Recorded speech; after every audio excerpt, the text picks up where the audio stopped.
Oh, howdy, everyone. Thank you again so much for being here today. This is the Accessibility in Aggieland webinar series, and this is a collaboration with the Texas A&M Disability Resources, as well as the Texas A&M Center on Disability and Development. And we're so thrilled to have our guest speakers here today. Dr. Christy Orr, if you would give us a wave and say hello. She's the leader over at Disability Resources, and she's going to be helping me facilitate this session, as well as take a minute to look over the chat box should there be any questions. This will be recorded, so if you guys would make sure to mute yourselves while the recording is going on, but there's going to be many opportunities for you to unmute yourself and ask questions if you don't want to use the chat box. Again, my name is Dr. Megan Orsag, and I'm the Director of Rural Programs with the Center on Disability and Development. And you are here today for the topic of bottom line benefits of vocational rehabilitation services. And this presentation will be providing a basic knowledge of the Texas Workforce Solutions vocational rehabilitation services and how these services can benefit the customers and employers alike.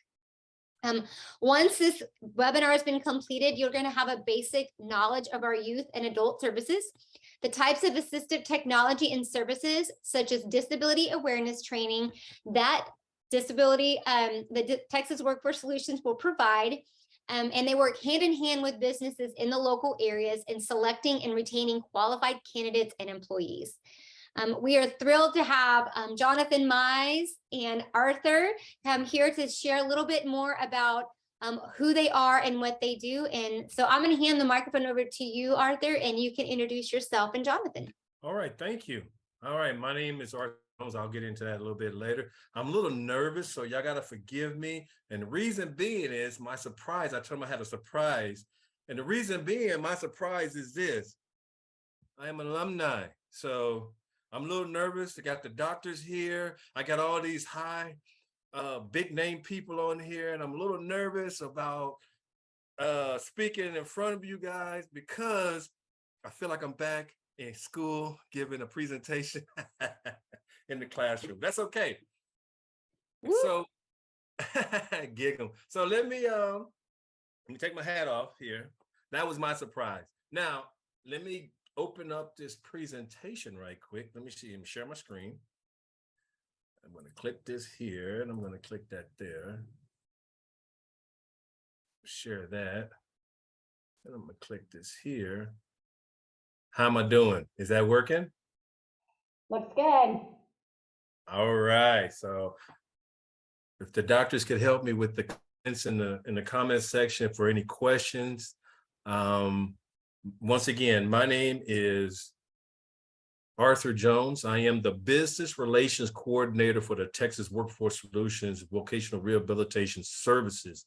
My office is in Austin, and but our region covers from Waco down to San Marcos, from Bryan, College Station, all the way over to the west side over there. We have a big large area. In the state of Texas, there are 6 regions, and in each region, there is 2 business relations coordinators in each region.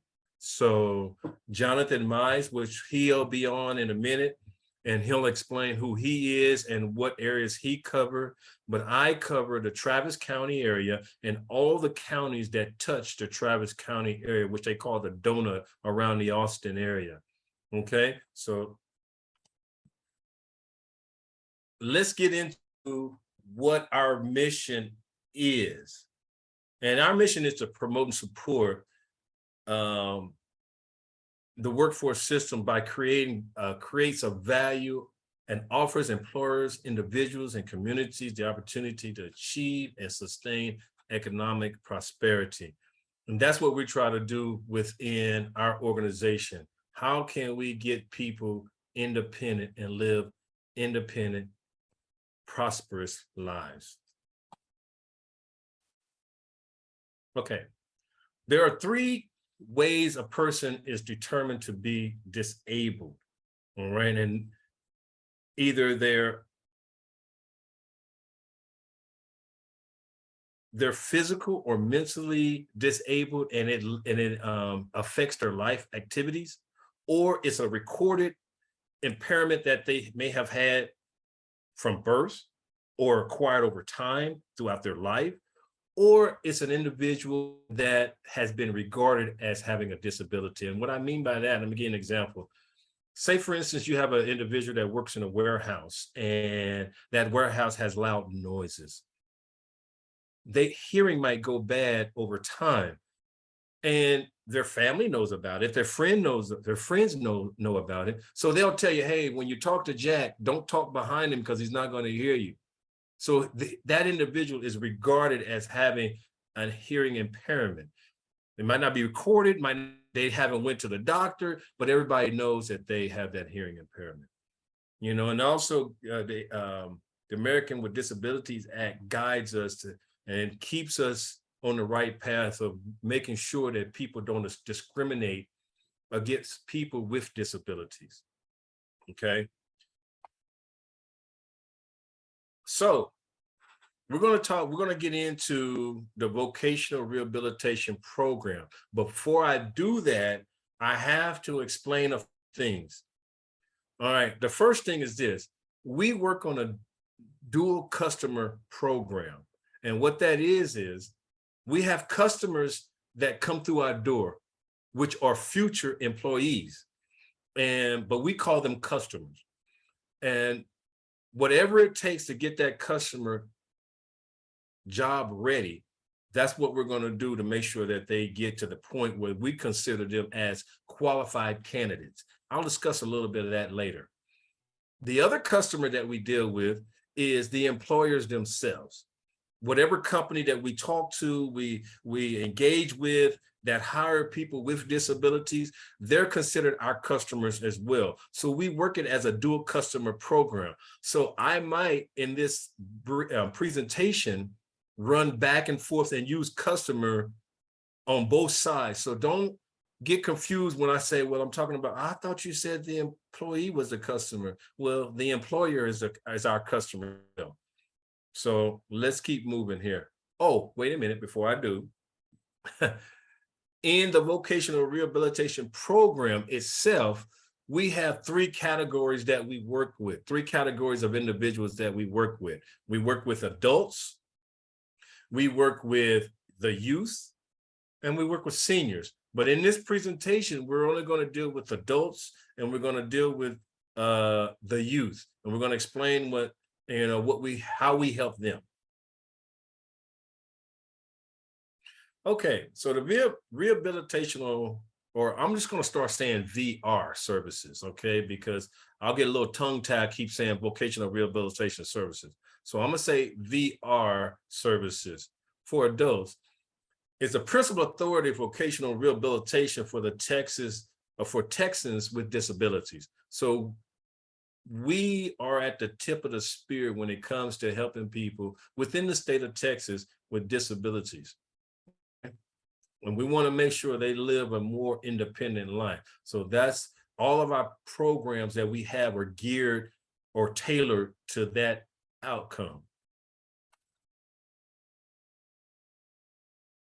So what are some of the services that we provide to assist with employment? The first thing right off the bat right there is the vocational counseling and guidance. Anyone that walks into our office, we will assess their disabilities. Then we will sit down with them and find out what the end goal is of a type of employment that they're looking for. Now, in saying that, we look at their disability. Some people come into our office may need knee surgery. We'll provide that knee surgery, but we won't consider them qualified candidates until they have went through occupational therapy, physical therapy after the surgery, and we have gotten them to the point of where they are ready to be rehired or hired into the workforce. So that's just an example. We do on-the-job trainings.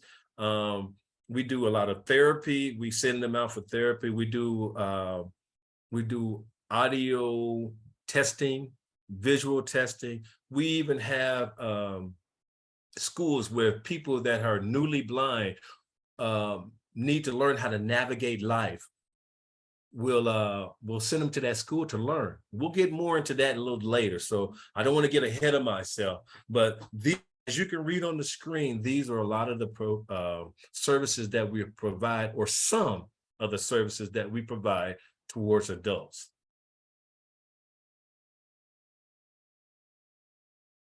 Now, for our youth, what we try to do with our youth, we try to catch them as early as possible.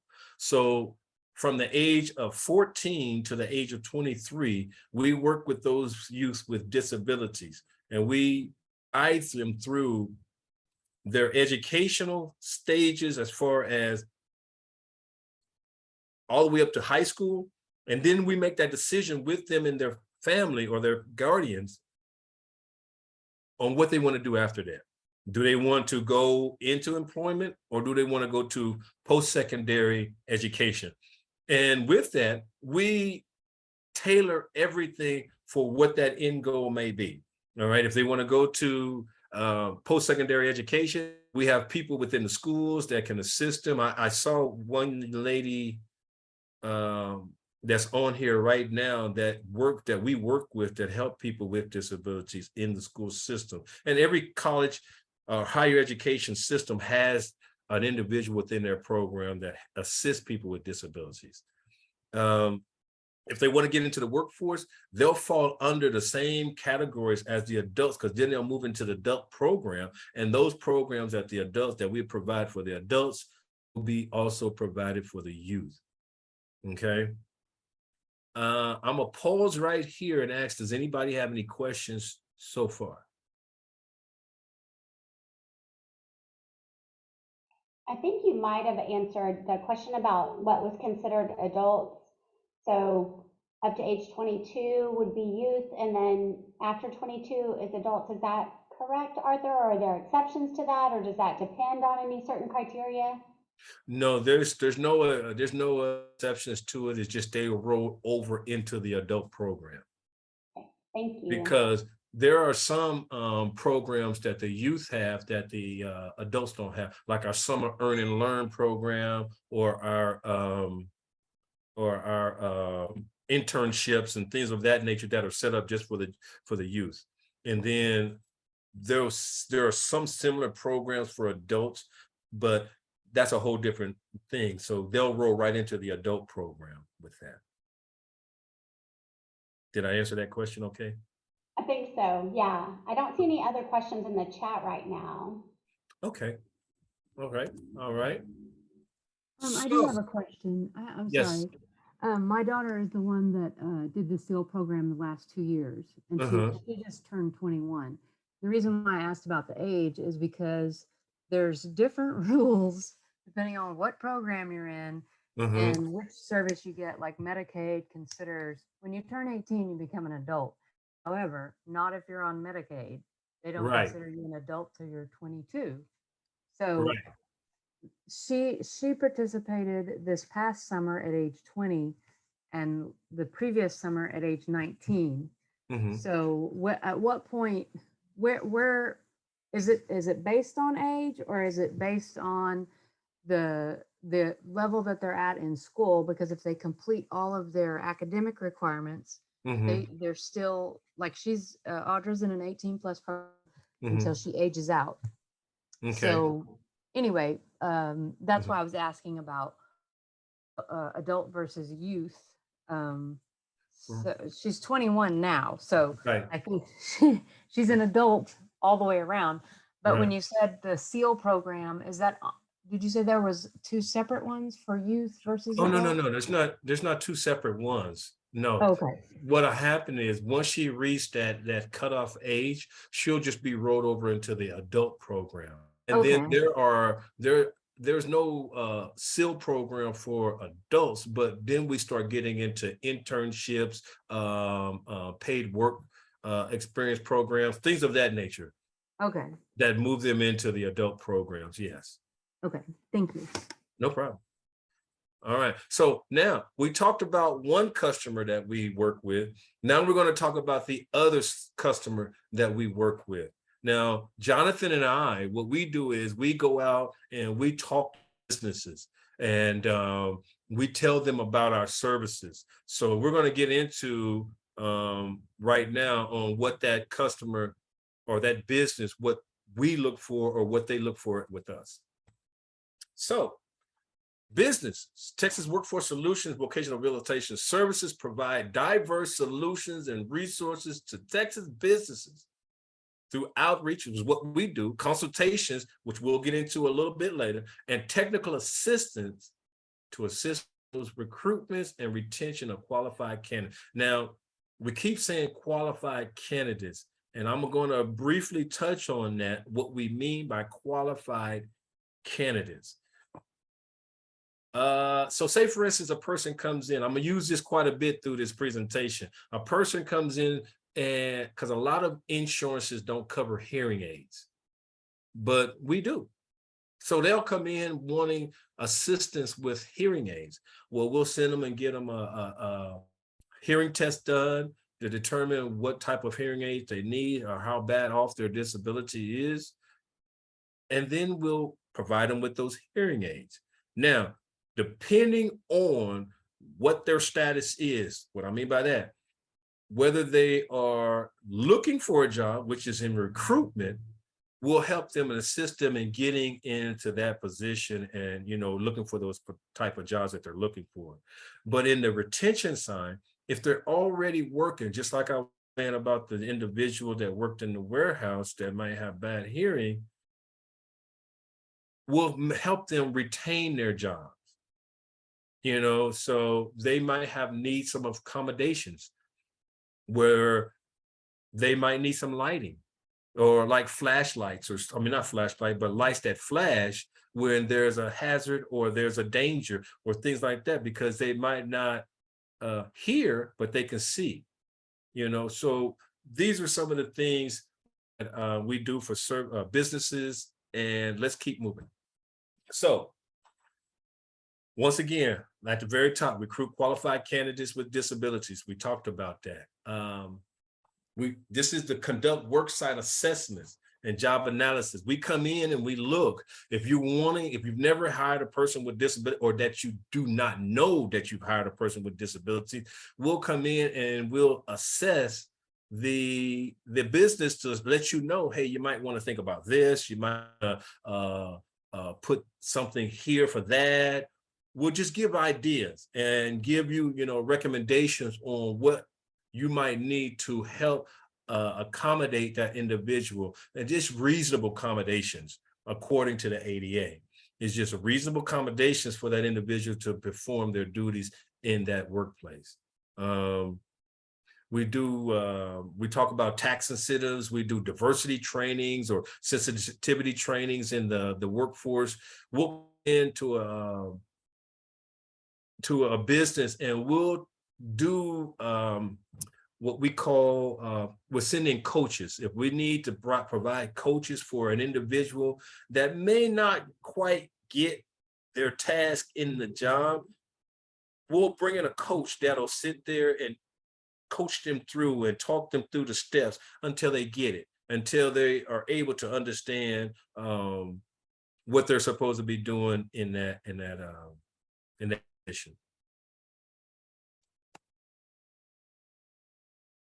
So also what we talk to employers about is how to make a change in the workforce. And this goes into our diversity and sensitivity trainings that we do when we come into businesses. And how can an employer make it a good environment for people with disabilities? Well, what we ask you to do is encourage your team. Encourage your team and yourself to learn about those particular disabilities that individuals may have. Connect with organizations that are that know about these disabilities and how you can better aid those people or accommodate those people with those impairments or disabilities.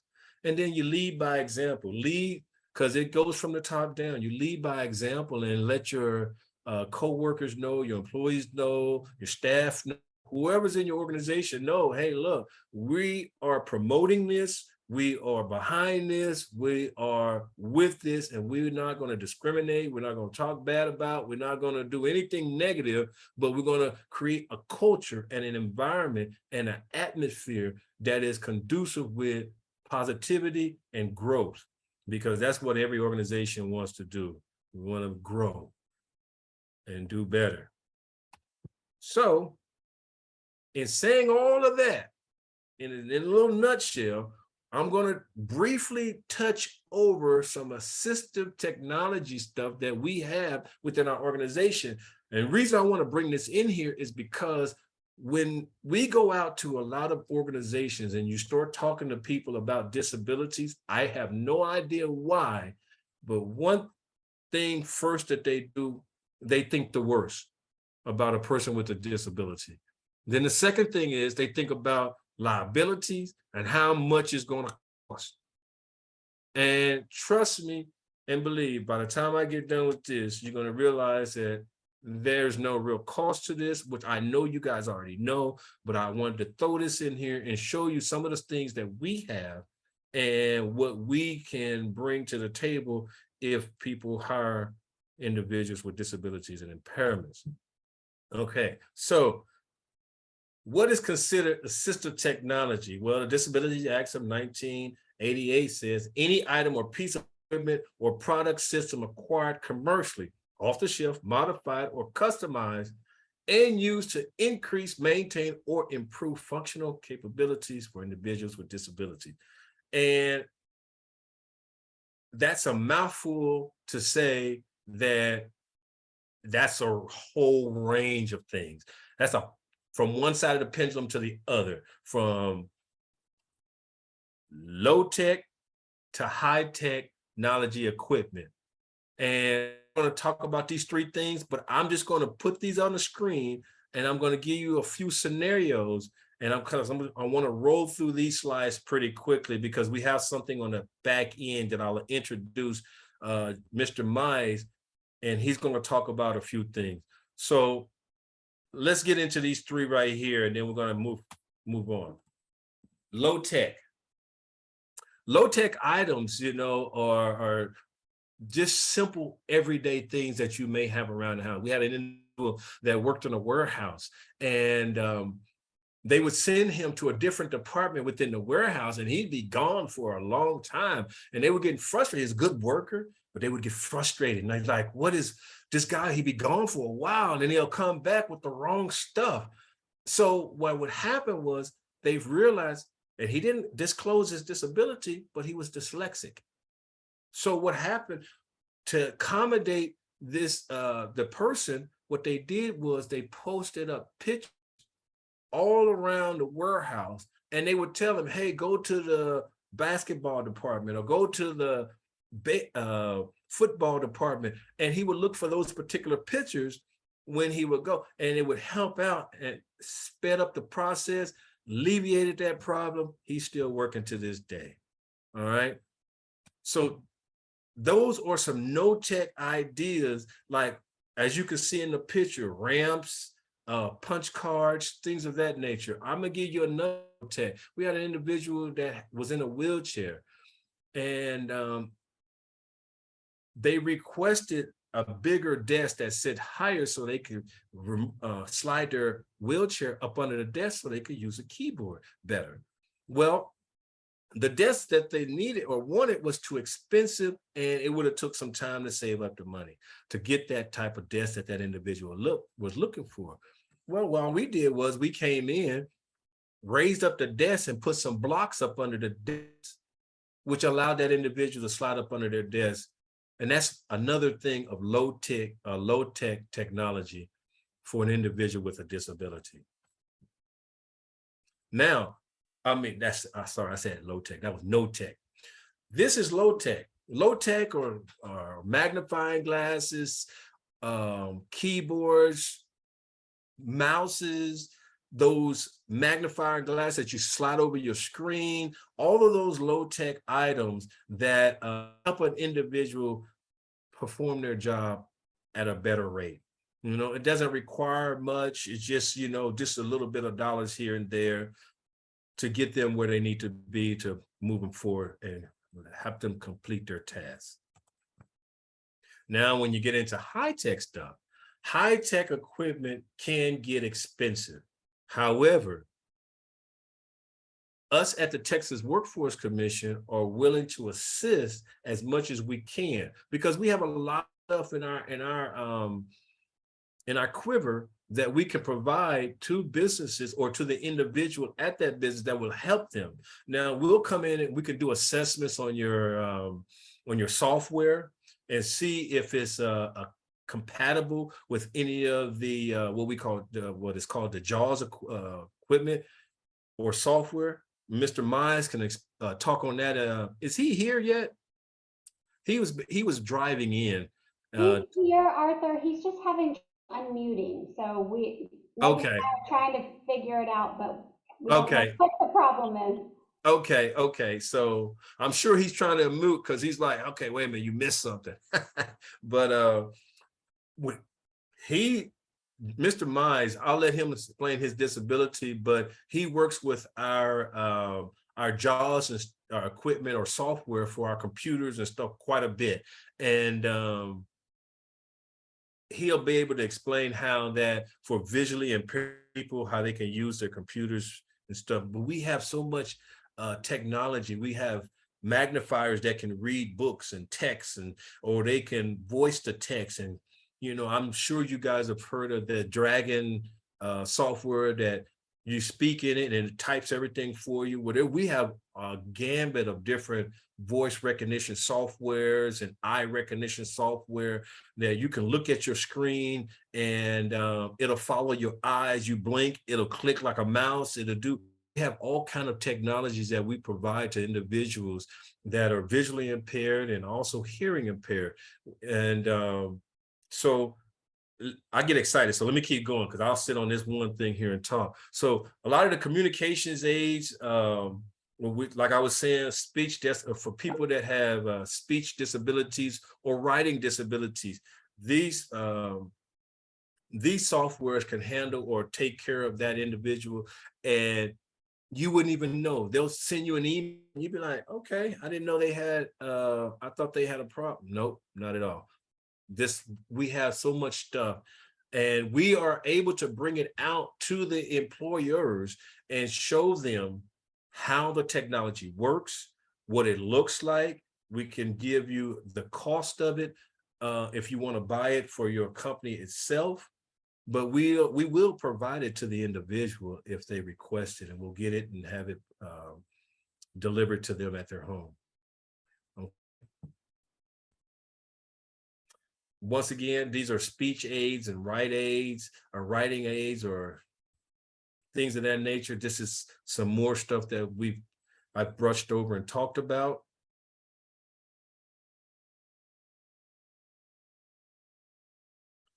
Now, computer access aids. These things here blew my mind when I saw these. I went to a seminar and I watched some people use this technology, and oh my God, it blew me away. The hardware and the software products that they had there for people with visual disabilities or hearing disabilities, the keyboards, I did not, because you don't see these in regular stores. And I did not know that any of this stuff existed until I started working with the Texas Workforce Commission. And I was just blown away about a lot of the things that they use. A gentleman that was there that was a quadriplegic, and he used this type of puffer with his mouth.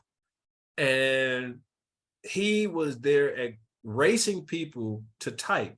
And he said, hey, and they had a person that spoke there. Hey, I'll tell you what, he wants you to sit down, type this paragraph, and he's going to type it too. And we're going to see who gets done the fastest. And that gentleman, man, he was on it. He was typing. And as you can see with this puffer here, there's a keyboard on the screen right there. And all he does is move that around and it touches the key keys and it types out whatever he needs to be typed out. I mean, we have so much technology there. That's why I'm just brushing over this. And if y'all ever want any of this technology or any of this stuff to be brought down to the school so y'all can put hands on it or touch it or whatever you want to do, we'll get as much of it as we can bring it down. We have little kits that we can bring and show to you and things of that nature. Okay, this is another device when it comes down in Braille embossers and things of that nature for those people that are visually impaired. Once again, we talked about assistive technology. There is in every computer, every phone, every iPad, and whatever it is, there is a technology already built into it. And it might not be enough, but I guarantee you, if you get into it, like we just did a training the other day with iPads, and they have that eye recognition and they have the touch recognition. They have so much already built into the software that you might not even have to, as an organization, purchase anything. You just might have to just look into your system that you already have and see if it's already built into the system where you can use that already. Or buy just a few little items that may connect into your computer that enhances the software that's already there. Now, hearing devices, we have that as well. We have all types of hearing devices that'll, just like in this picture right here, it will take what you have on the screen and add in an interpreter that will sign language, whatever that person is speaking, just a modification on the software. We have amplifiers for people that can hear, but not as well, that can be amplified. Like I said on here, decoders. There is so much stuff that we have for people with hearing problems and visual problems that we can assist them with. And I know I'm going through this, but I'm trying to give enough time for Mr. Mines to talk about another program that we have on the end. So bear with me. Once again, we've already talked about the magnifiers. We talked about the narrators. We talked about the Braille. We talked about all of these things, and I'm just recapping all of the visual aids that we have to provide for your organization. And once again, assistive technologies. So I have reached the end of my presentation. And I want to say thank you to all of you, because I'm going to end it right here because I'm looking at my time and I want to maintain the integrity of my time for Mr. Mines. Is Mr. Mines, did he get his mic working? I don't think so, Arthur. I'm not sure if both Megan and I chatted with him to see if we could figure out the issue, and it looks like maybe he dropped off. Maybe he's going to try to come back on. Well, you do have a question from Anne Marie. Okay. Are the AT supports available for adults who are attending training courses as well as on the job? Okay. Hold on. Let me I'm gonna stop sharing here so I can see your face. Now say that again. Sure. And maybe Anne Marie, do you want to unmute and ask your question?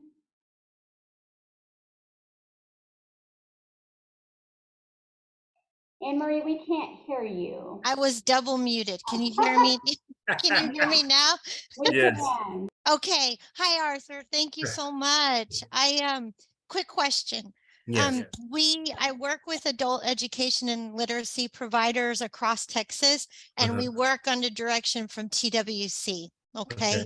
So they're not, we are adult education and literacy. So my question is, we have adults that are attending the classes and are in something called integrated education and training, which means IET programs. They're attending classes, but they're also attending the training part. So my question is if they are, they've met the eligibility for Voc Rehab, are in the service network. I didn't say that right, but you know what I mean. Yeah. Can they have some support with the assistive technology? Because I'm thinking, Yeah. our students with learning disabilities, our students that are in these programs, Yeah. they want to finish the training so they can get that certification and go to work. Because adult ed is all about going to work. So Absolutely. Yes. To answer your question, yes. And do they have a counselor that they work with within the Texas Workforce Commission? that's a really good question. They have actually what are called career navigators at Okay, yes. adult ed. So, and sometimes they're counselors. So, Okay. I think they would be probably help them navigate those things. If they reach out to us and because we have individuals that know the assistive technology and they can come out and give training. We might even make a suggestion to make an improvement because maybe their stuff is out of date. They might need some improvement or an update on their stuff. So by all means, yes. I would suggest that they go through the counselor. However, once again, I am going to these slides you had sent out already though, right?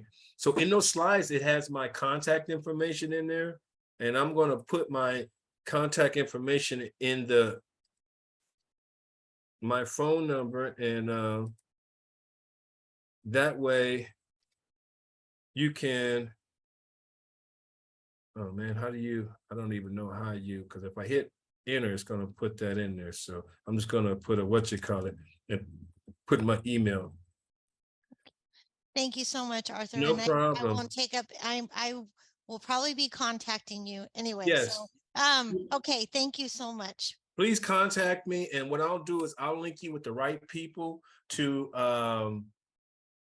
get that technology and get that training. If they need some training or whatever they need, we're going to make sure they get taken care of.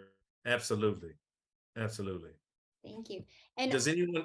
yeah, and Arthur, in the chat box there, Nico from the University of Texas Center was sharing a little bit more about the AT loan library. And so we were going to just see if Nico could just pop in and say hello and just tell us quickly about that resource as well.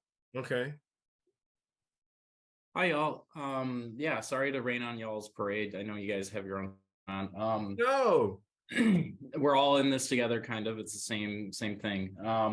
So yeah, TTAP is housed here in Austin, Texas. We offer similar services. Loan library where you can do short-term device loans, test it before you buy it. We also have demonstration centers throughout the state of Texas. We work with the USED at Texas A&M as well. I work with Mary a lot. We have recycle reuse programs, people that need updating on AT services or they have a broken AT device, we can try to fix that.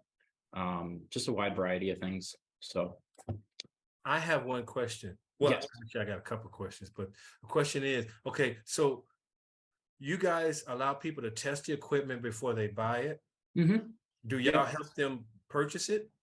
So we do try to find you services. We don't hand out direct loan, like monetary loans, but we can help you with services for funding and support or like financial services. So well, I'll tell you what, that is a good program. And I would like to link with you. Reason being is because what we can do is work in conjunction with each other. Where if you're giving testing, we can provide the product. Yeah. You see what I'm saying? So that way we can work hand in hand. I hate to say this, but I don't understand. There's a lot of programs out here in the state of Texas that a lot of people don't know about.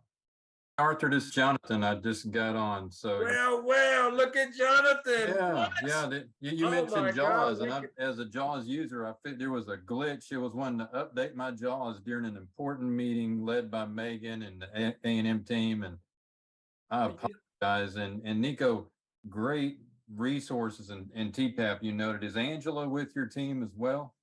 Yeah, Angela's my supervisor. Okay, yeah, because Angela was with us yesterday. Arthur, she's a subject matter specialist that teaches us how to use it better. That's great. See, there you go. Exactly. So as I was saying, Jonathan is here. Jonathan is going to introduce himself, and what we're going to do is Jonathan, he's going to talk about a few things. He's going to talk about our JAWS, because I went over a few things with JAWS, but I wanted you to talk more about how our organization can help people that are visually impaired. But then I also wanted you to talk about the STEP program. You bet. Yeah, thank you, how Arthur. that works and what it is. All right, go take it away, Jonathan. Okay, and with our program, with any of the disabilities that we serve, be it physical impairments, mental health impairments, cognitive impairments, which is your learning disorders, and also autism spectrum is a big grouping under cognitive. We also have the sensory impairments of hearing loss, as Arthur noted a little bit earlier, and vision loss. Over the years, we had a separate agency and a division, as a lot of vocational rehabilitation agencies across the U.S. had. In 2015 with Senate Bill 238, where we merged into Texas Workforce Commission from being with Health and Human Services Commission before. Some of you guys may be familiar with that, where you heard the word DARS, Department of Assistive and Rehabilitative Services. We had blind services and rehabilitative services, two different programs. We still do the same now as we did pre-2016. We have blind services within our vocational rehabilitation services team. And every office, Brian's office on 4021 East 29th Street, I was there this morning. Every office has a blind specialty counselor in the larger cities, where we have Stephanie with the Bryan office, Stephanie Murithi, and Cassandra Cooks, who's the transition program counselor serving those blind and visually impaired customers. The key piece of that, tied to what Arthur noted a moment ago, with the assistive software, which is vital for visually impaired customers that we serve, whether it be screen magnification technology such as ZoomText software that some of you guys are familiar with, or JAWS screen reader software that I use and learned a neat glitch that got me back to be unmuted, is the pieces that are essential in work that they can do to participate and compete with other employees with vision, such as a lot of jobs during the pandemic. And I don't know if we're post-pandemic, we're I don't know what the current term is, but we are no longer in 2020. So we're excited there. Where we are now in 2022, we still see a lot of jobs that are remote and jobs that we call hybrid, that you heard of these terms. So computer access, computer engagement, and computer use is still key for these employers to hire talent in a diverse workforce. So we want to make sure, like Arthur talked about, the technologies, braille embossers and those things as well, all those types of things, and TTAP, where you guys noted that also, where there's different types of devices that are key to do the computer work in the cloud environment, work in Microsoft, work in the Apple Mac technology. Those things are important because whether you're on a smartphone, where a voiceover is the technology with the iPhone, or other types of environments called KitKat, in the Android environment, or tablets, or the Surface Pro, you can work in the screen reader technology. It's important underneath that you realize that sometimes you may, with our program, where Arthur noted a moment ago, that we have staff in the office, Ron and Chris, who can test the software. And that part is very neat. We've done that before, even with Texas A&M. We had a lady a few years back that worked at the library. And I say the library. You guys have a lot of libraries. My wife has a couple of degrees from A&M, and every few year I enjoy getting lost with her on campus because it's just huge. And one of the libraries, I think it's the Evans Library, if I recall, that library, we had a lady working there with vision loss. Her vision was progressive, moved over from Zoom text to JAWS, and we needed to test the software to make sure that the software was the right fit. And then the other part is there certain things that had to be customized with the software so she could do the work she needed to do the job. And that's a lot of the behind the scenes things we do. That's very important and helps to keep the workforce vital and key to doing the work. Because in this example with this employee, this was about 5 or 10 years ago. This employee was what we call a job retention. Arthur, you know that a little bit earlier on job retention services, which is probably one of our best services we love to do, is helping that employer save that job for that employee. It's always cheaper on the bottom line to you guys. Save the employee, help them continue working and be a vital participant to your workforce than for that person to lose their confidence and leave their work. Then you have to rehire and then you have to retrain.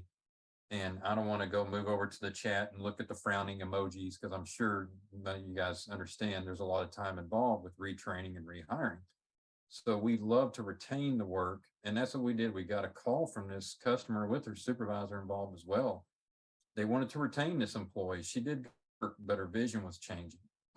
So this is something that can happen in any workplace, and the workplace is the size of the Texas A&M University institution and organization, whether it be in College Station or any of the other branches, whether you can be going to South Texas area toward Kingsville to Commerce, to Tarleton, Killeen, and Arthur's backyard, wherever you are in Texas A&M, you'll encounter likely in your workforce somebody who may have a sensory impairment that may need these enhancements, is that with vision issues, or the things Arthur noted earlier with the hearing issues as well, hearing amplification, maybe some things with interpreter resources, things of that nature.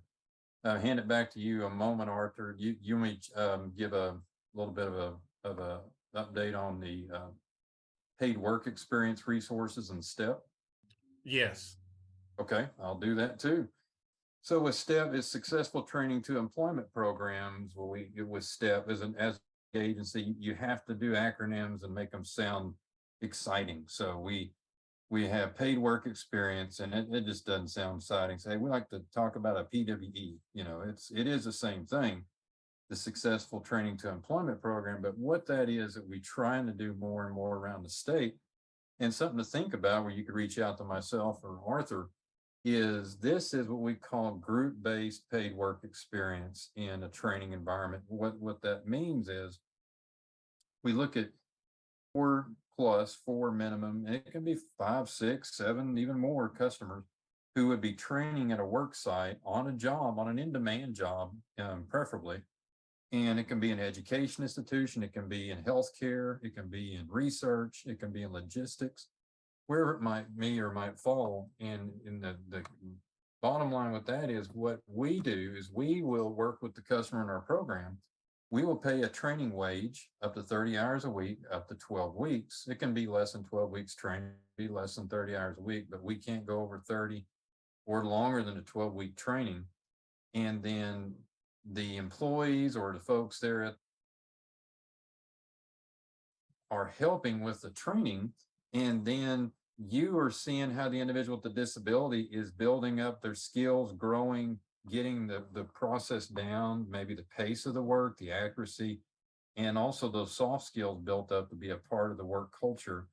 And the great part about that is underneath the wages, we also undertake the workers' comp responsibilities while they're in training. All we look at on the employer side is the employer is providing the training at their work site. And the nice piece about this is when the training works out successful, we have a lot of times where employers, it's an easy, seamless hiring of the individual at the end, moving them over and onboarding, because you've already provided the training. Now you're just going through the formalities and making them now an employee of Texas A&M. I will give you an example of an employer down the road. I know it's close to Baylor, so I'm sorry when I have to say this, but it's in Waco, and it is, I say the Baylor thing because the old A&M Baylor rivalries. with this Waco Caterpillar Logistics Facility, we have done this program with 3 different sessions. That last session wrapped up in mid-August for warehouse associate training. And with this training, it's a 9-week training at 30 hours a week. With this, we average about 50% of the individuals that complete the training successfully, and it gives them an opportunity at the end within a few weeks where they're onboarded as a warehouse associate employee. So in the training wage, they're making about $13 an hour in that level of training. But when they end up getting hired after they finish the training successfully, they're a full-time Caterpillar employee, 40 hours a week with the benefits, and making $15 an hour. With our exception of our customer this spring that was in our second program, she makes $17 an hour because she wants to work a weekend shift. And that's great because the customer is able to build up their competencies, build up their confidence, and then be a participant in a competitive integrated work environment to be a part of that employer. So we do this all across the. We do it in healthcare in Houston. We do it in advanced manufacturing logistics in Waco, as I noted. We do it in retail down in Houston and Dallas also. And we're starting to do it with the University of Texas Pan American. I call it Pan American. You still go back to that, but it's actually UTRGV, University of Texas Rio Grande Valley down in Edinburgh. They are starting up a paid work experience for a group of VR customers now in the setting within higher education. And it's a great opportunity to think about that with Texas A&M, for example, kind of a partnership role.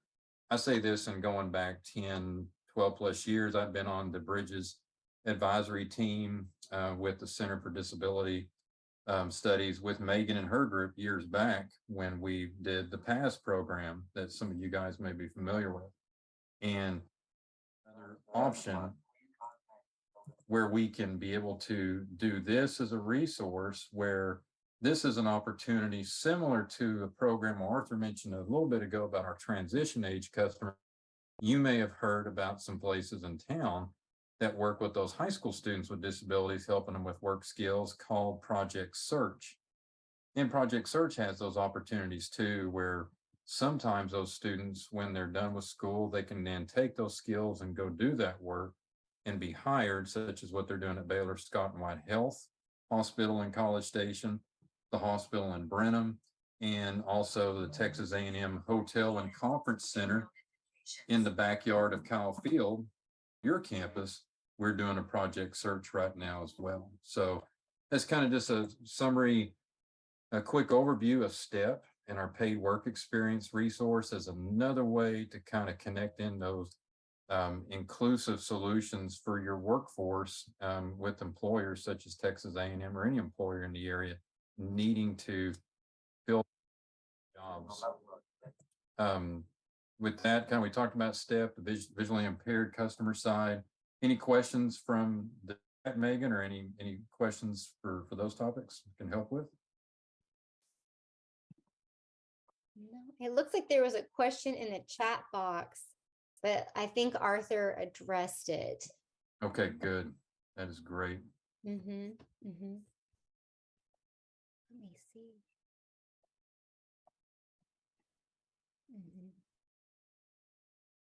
Did anybody have any questions at this point where they wanted to unmute to ask Jonathan or Arthur about any of the questions about connecting with VR or services or the application process or other accommodations that are possible or trainings?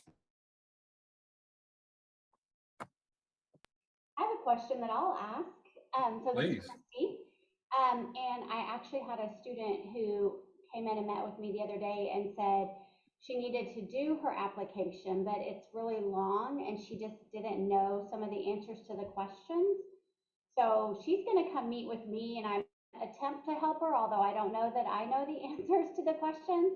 But I didn't know if that was something that, if there was anyone that could help with actually completing the application, or if that's something that people need to find out. I'm sorry to cut you off. When you say application for? I think she was doing the Start My VR application. Okay, so she was wanting to get into our program as a customer applicant. That's a good question with the Start My VR. We can, that kind of it's like a 1-page section. What it does, it fills out, we kind of call our initial contact, where it would have the name of the individual, phone number, how they heard about us, or, it has kind of a drop down list to make a selection.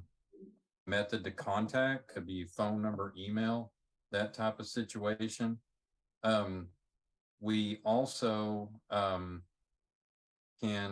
also give you our I'll put that in the chat here in a moment, or if you want as well, Arthur, we can put down our outreach specialist contact information, and she could give you some details for our local office contacts.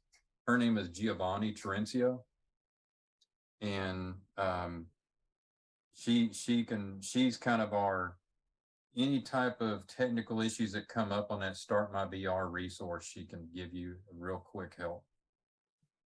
So I will probably have to get more information, because that was not there was a lot of questions. So maybe it's something different she's filling out or something. That's what I'm wondering. Yeah. In which department are you with? You said you're in I'm in disability resources at A&M. So okay. she was filling out her application, and it was asking for things like the FIPS number, and which I was Googling to try to find out.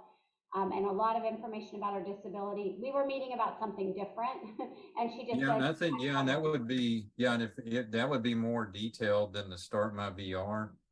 And in the My VR, inside there, it also it has a phone number you can call, and an email address where you can then email, being interested in services. So that does sound like what you're saying, maybe a different type of application she's going through.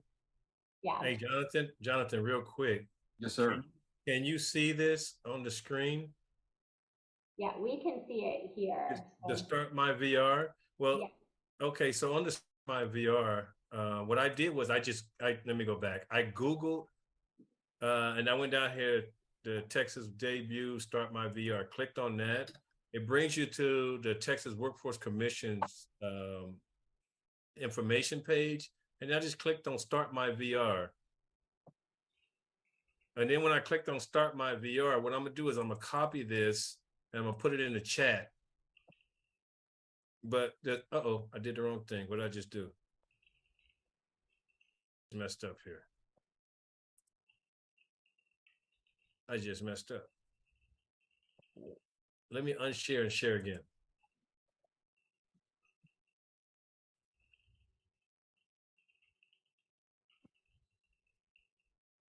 Let me share again.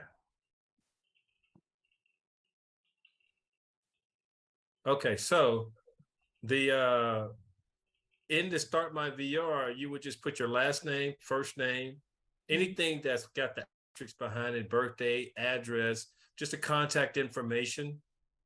And then the main thing at the bottom is how can the Texas, the TWC Vocational Rehabilitation team help you? And then you would put in those notes how we can help, the individual. Yeah, it could be help with schooling toward employment. It could be help, finding employment, keeping employment. Those are some things like they can put in that comment section. Right. So is there a more comprehensive application that they do after they Start My VR, or the only comprehensive application that makes sense to me, what your customer is saying is that would happen with the counselor at the Bryan Field office on 9th Street. That counselor would do that application with the applicant, with the individual you're talking about. Right, they would walk them through to fill it out on their own. The counselor will ask the questions and get the feedback from the individual, and then they fill out the application.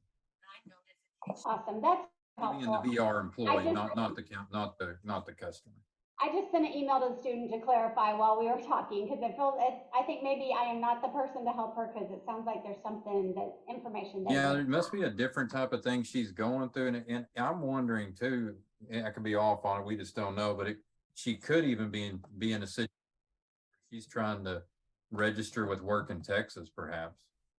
Yeah, I'm not sure, but thank you. That's really helpful. No, yeah, and I'm glad Arthur put that on there and he threw it in the chat, is because we want to start my VR when we built it. During the pandemic, we learned something with the state, which is to try to be current with technology. It only took a while, right? And it was important for us to reach out to customers, potential customers, and still be that resource and that line and that bridge to help somebody even during the pandemic and people were remote or staying at home, different things. So that's where we built Start My VR. It also has, with some of those resources in Start My VR, in those sections, it has zip code finder. And that's important because you may have a customer or somebody at the disability services office that's at College Station campus, but they live in Dickinson, Texas, and they want to work with a counselor near where their house is. Or maybe they live in Bernie, Texas. So they may want to apply, but they know they're going home in between semesters and whatnot. So they want to apply with a counselor in the Northwest San Antonio office if they live in Bernie.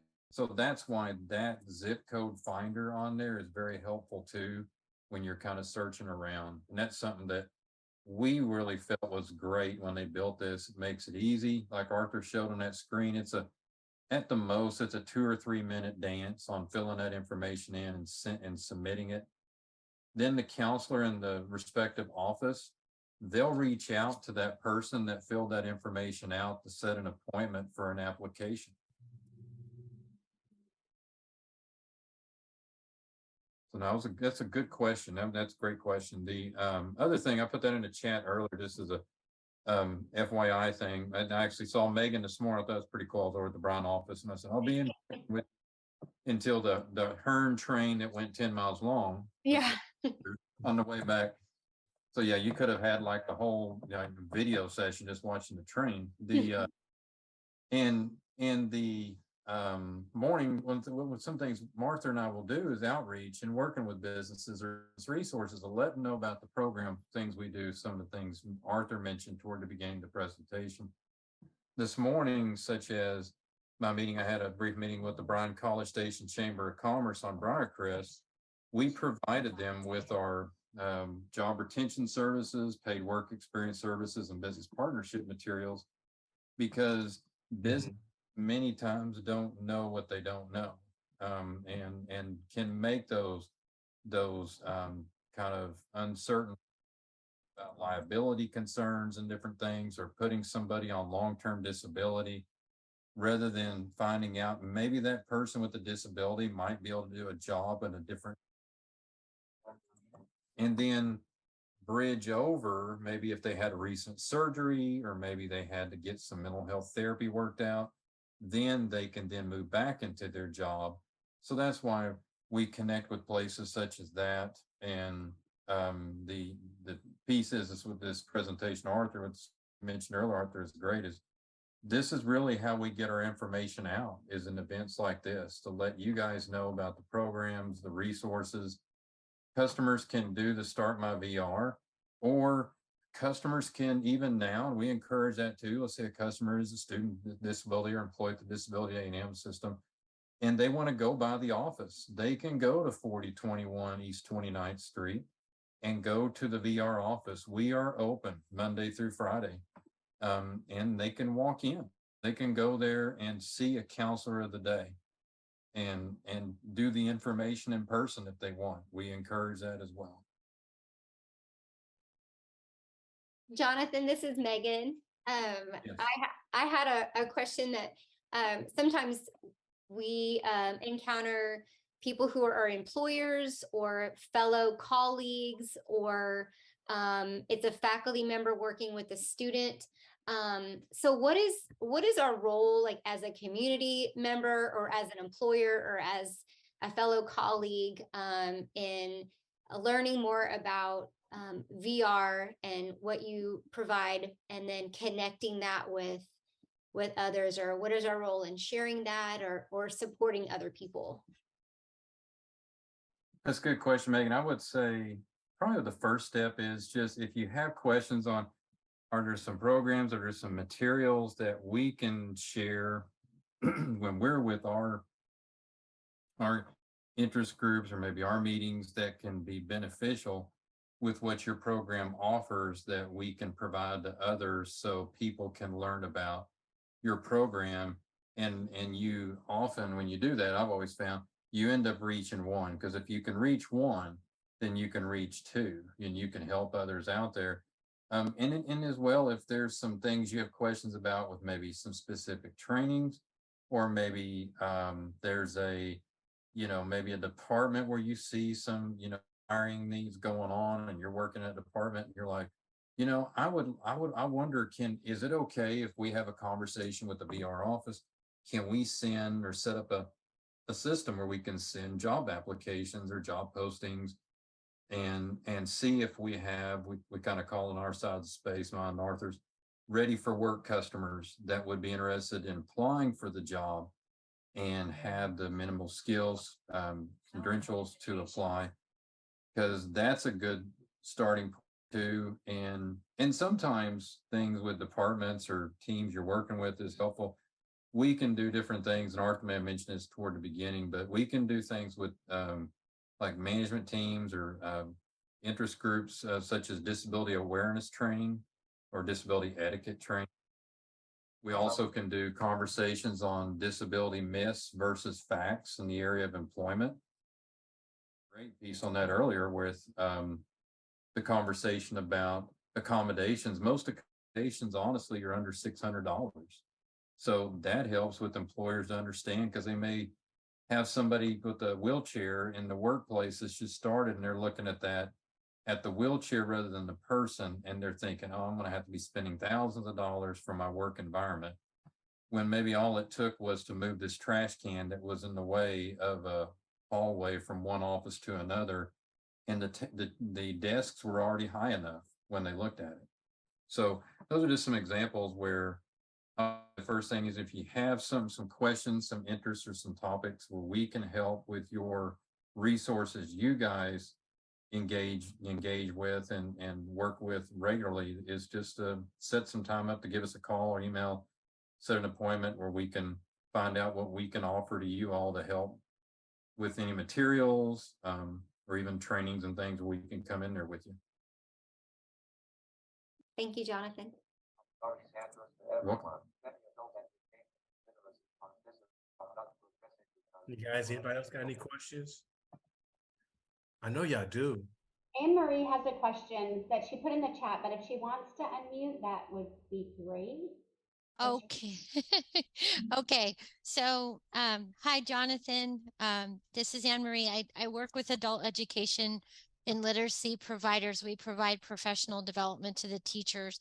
And my question is, this is a common challenge we run into when we're training, and that is the adult learners are not progressing. They're not able to get their GED. They're enrolling for a very long time and not making progress, or they can't finish their training because we know that there's something. I have a master's in special ed. I taught special education. So the question is, how do they get tested so they can ask for accommodations? They can get the support they need. The teachers can have those open conversations that they can't have if they don't disclose. And we know that they don't have to self-disclose.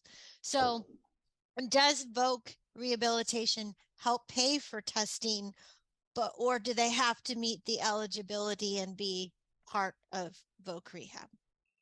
Yeah, the key piece, we don't do this testing, the disability diagnostic testing just for testing's sake, but underneath the eligibility criterion, Henry, the good question is, if the person, and it kind of may fall into foundations where a lot of people need that education literacy, the AEL services, is, do they have something that may impede their ability to obtain or retain employment in terms of a disability or a perceived disability?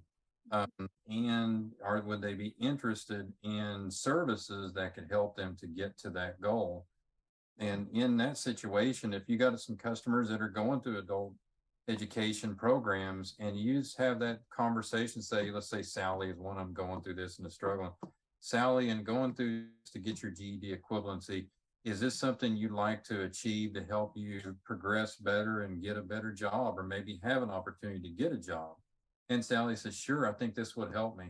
then that is really the open door with us with Voc Rehab, is to provide Sally with our contact information to start my VR, or if you're doing that adult education resources at the Center for Regional Services building on 29th Street, our building's just behind the main building, and you could just navigate Sally over to there, and then she could apply for services because learning disorders, let's say learning disabilities, even attention deficit or ADDs, those often can impact, as you know, their ability to learn and be successful if they don't really realize some other strategies on how they can learn differently. And that's where our program can help. We'll do that testing. And then also it may be, we've had that before. We found that somebody is reading and just crashing and burning all the time in the programs. They did apply for our program, and then they learned that they're an auditory learner and they needed something to be read, or maybe those accommodations, and maybe an oral reader for the testing and things, and maybe books that were on electronic format, ebooks. And that helped that person succeed and pass the GED equivalency. And it was just because they had a way they had to learn differently. And they got that. And what the great part about that is, maybe then when they applied for a job, they had to then advocate and had the confidence to do that, to say, okay, if we're doing trainings and there's maybe some materials we have to read, if there's some videos that are tied to those trainings that somebody's recorded and is talking about it on a video training, they would request that because that's an auditory learning mode. And that's what they learned from realizing what their disability was. So that's kind of an example of how Voc Rehab could be what we call one-stop resources. We're part of a one-stop resource program within Workforce Innovation and Opportunity Act, where we are now since 2014. And we work with adult education and literacy programs. That's where those students in your program could benefit from our program. If they have an intent and interest to obtain and maintain them, then that's the first step. Send them over. Thank you. Thank you so much, Jonathan. We want to definitely help them. Thank you.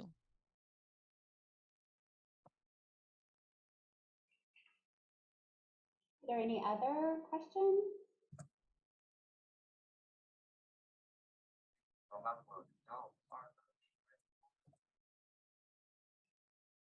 And great comments in the chat. There's some good variety of some different thoughts and things through. And I've thrown a lot of the commentary in it in the last 10-15 minutes. Arthur, let me hand it back to you. You may have some other stuff you may want to add to some of the questions. No, actually, you answered the questions. Awesome. Okay, great. I think we covered everything. I don't know unless y'all want to give us underneath it, what Arthur said in some of the pieces, it's key to, as a takeaway, the age doesn't necessarily matter. We have, transition age starting age 14, work with folks, in the 70s, even the 80s. Work is not really a cutoff at age, and really isn't now with inflation. I mean, I'm sure people wanted to retire, maybe they're having to wait a little longer. That things change in our society. We work with people where they're at, and what that's important to know is each disability is individual. So I have vision loss, but I may know somebody else that has vision loss, but we don't see the same in our way that we do, where our vision is affected. Same with hearing loss, and the most common disability out there, arthritis. So one has arthritis that may affect them in their knee, and maybe somebody else has arthritis in their knee, but maybe it doesn't affect them the same way. Still affects them somehow. And underneath that too is what type of work they want to do. One thing to keep in mind, just as a reminder, is we work with people if they want to work full-time employment or part-time employment. Part-time because they have some medical benefits with Social Security program they've already been tied into, such as Medicaid, or they may have some responsibilities maybe with childcare work and stuff as a parent, and they'd like to work part-time with their disability. And the Medicaid piece, I go back to that as a great example. Some people choose that because a couple of examples of disabilities, let's say lupus or rheumatoid arthritis. Medicaid will cover 100% of injection treatments for some folks with lupus, and those injections can cost $700 injection. And some insurances may only cover a portion of that $700, but the Medicaid will take care of all of it for that customer. So they would like to stay on the Medicaid because that injection kind of helps keep their lupus controlled. And it's an autoimmune disability that we may work with that customer.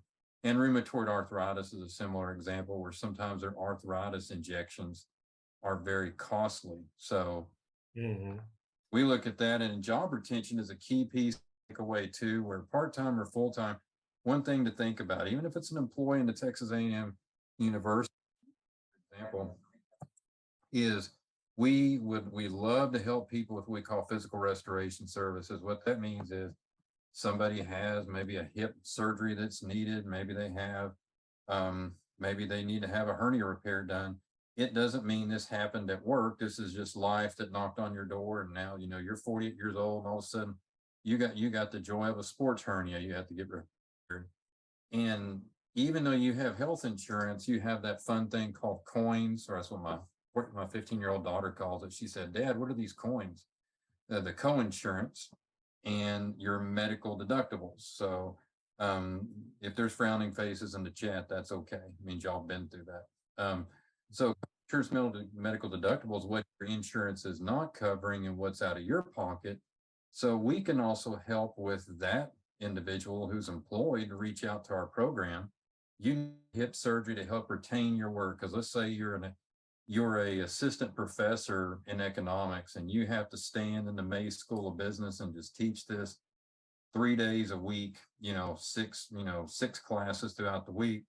And you're not going to be able to stand and make it if you can't get this hip replacement surgery done. But when you talk to your doctor, even with your health insurance, which you're glad to have the health insurance, you really want that. But your responsibility is $3,200 a month.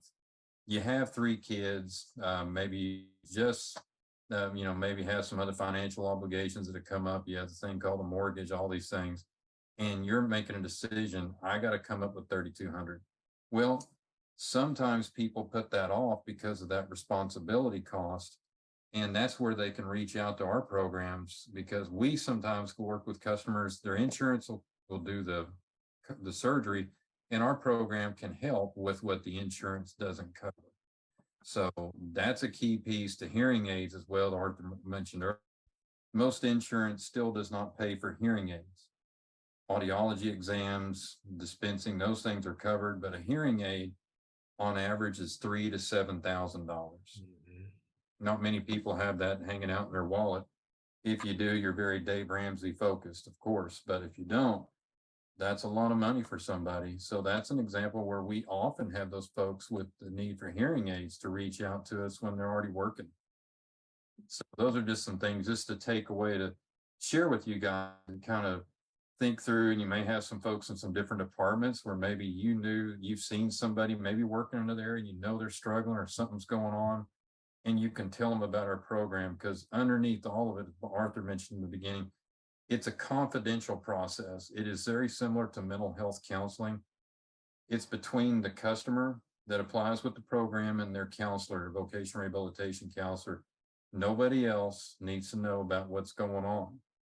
If there's a work accommodation, then sometimes we'll talk with the employer, or we might, myself or Arthur, with the employer on an accommodation question, but we still keep it very private and respect the customer's privacy, because disability is a private matter. And that's what's key to help to know is we want to help keep that person working, or give them the opportunity to work, or get those resources, or maybe get that GED thing to happen to be a success, because this is part of your community in Bryan College Station or wherever you are throughout Texas.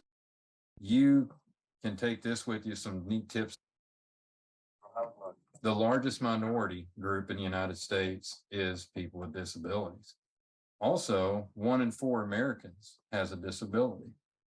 And the third thing to take, and it's kind of exciting, or you're kind of thinking, oh, that doesn't sound nice. It sounds kind of scary, but you can take it either way. you can be a member of this club at any time. And if you think about that, you're like, well, wow, how can I be a member at any time? That's just kind of silly. Well, let's say you're driving and you're, just driving things, doing your driving rules just fine. And somebody hits you, this car accident, a vehicle accident, you're crossing the street, a lot of street crossing at A&M, a lot of students. And of course, you guys know that with the tens of thousands that go there, and you get hit, just something happens, then you may, in that situation, may not be able to walk effectively for, years on end. Something happens with those limitations. You may be in a situation where with that particular accident, you hit yourself in the head and it may affect your vision long term. That at that point, now you're a part of the disability community. So sometimes it's hereditary, sometimes it's just something later in life, sometimes it's an instant situation. Wherever the customer is in that situation, they're again a part of your community. Thank you so much, Jonathan. Welcome. Yeah. As we're coming to a close, guys, I'm gonna remind everyone that there is a website where we're gonna have the video stored, as well as the PowerPoint presentation that Arthur and Jonathan shared with us.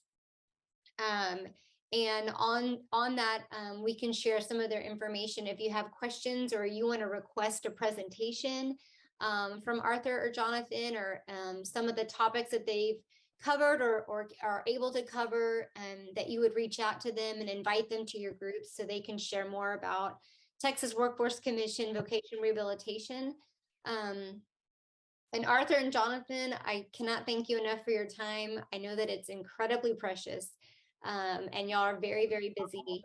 But thank you for all of the work that you're doing in our state, and especially here in our area. I'm going to share the link to the Accessibility in Aggieland website. And this is where you'll be able to find the recording. It'll probably be up early next week, so like Monday. That y'all can have an opportunity to re-listen to this or to share it with your communities. And so we just thank you guys for that. Lastly, there is a survey I just shared in our chat box. And this is how Christy and I are able to hear from you guys whether or not these were helpful. If you have other ideas for topics, this is helping us to shape our future webinars that are approaching. And so we'd love it if you guys would take a minute to fill that survey out to give us some feedback. And our next session that we will have is actually going to be next Wednesday. It's on November 6th. That right? Oh, you know what? It's actually in 2 weeks. Scratch that. It's in 2 weeks. It's on November. Oh wait, no, it is next week, November 2nd. Sorry, y'all. And I'm going to include some information about it. It's about Canva and universal design. And so I'm going to share that in our chat box here. Oop, I don't know if it'll let me. Nope. Okay. Well, I'll include our website so you guys can go to our website and check that out. But that'll be our final webinar for the 2022 fall semester. Oh, thank you, Christy. She's on it. But Arthur and Jonathan, is there any other closing comments you guys would like to share as we close out our time together? And again, we just want to thank you for your time and your expertise. I just want to say thank you to all of y'all for inviting us and giving us the opportunity to speak about our organization. And I enjoyed talking to you guys and listening to y'all and sharing ideas. And if you ever need us, we're here, and just reach out to us. And you got all of our support. Thank you so much. And thank you as well. And a delayed howdy to each of you guys. That's how we start off our meetings. That's right. I'm required as a spouse of a multi-Aggie alumni. Howdy. I went to A&M East. I went to Stephen F. Austin. So thing to be with you guys too, where we're talking, a lot of you guys are in the College Station side. If any of the other A&M locations, the information we took today, if you had something go on in maybe Commerce or maybe West Texas A&M in the Panhandle, something in another area in the state that you'd like to reach out to one of those contacts like myself and Arthur, just reach out to Megan or just let us know, and we can get you that local business specialist contact to help that area. Thank you. You're welcome. Thank you. And I've known Jonathan for quite a long time. When I first started at the university, he was on our advisory committee for one of our projects. And so it's been so great learning from you, Jonathan. And I just thank you for all the work you're doing. And Arthur's been a big part of another project, a rural project we've had in here in Lee County. So we're just thankful for both of y'all and your support of our Texas A&M work. So thank you guys.